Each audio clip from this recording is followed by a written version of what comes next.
2013 সালের 28 ফেব্রুয়ারি আল্লামা দেলোয়ার হোসেন সাঈদীর রায় পরবর্তী সারা দেশে গণহত্যা সংঘটিত হয়েছিল।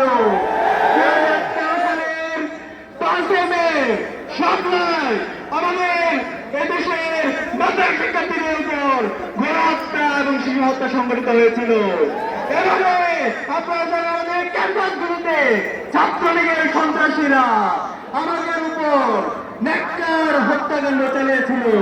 আগ্রাসনের বিরুদ্ধে, আধিপত্যবাদের বিরুদ্ধে কথা বলতে গিয়ে মেধাবী শিক্ষার্থী আমাদের ভাই আবরার শহীদ হয়েছে।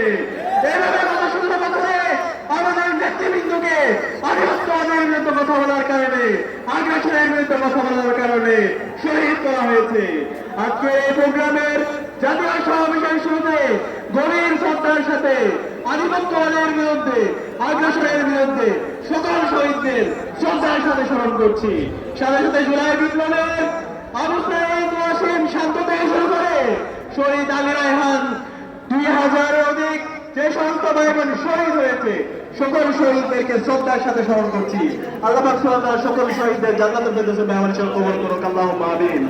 প্রিয় উপস্থিতি, আপনাদেরকে অনুরোধ করবো আজকে জাতীয় সমাবেশ থেকে আমাদেরকে বাংলাদেশ প্রশ্ন ঐক্যবদ্ধ হতে হবে।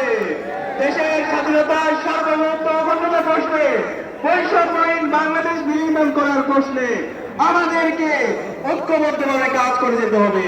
সেই লক্ষ্যে আজকে বাংলাদেশ জামাত ইসলামী যে 7 দফা আমাদের সামনে নিয়ে এসেছে, সেই 7 দফা বাস্তবায়ন না হওয়ার আগ পর্যন্ত আমাদেরকে আরেকটি বিপ্লবের ডাক দিতে হবে। আমরা কি বলতে আছে ইসলামের বিপ্লব? ইনশাআল্লাহ আগামী বাংলাদেশ হবে ইনসাফের বাংলাদেশ।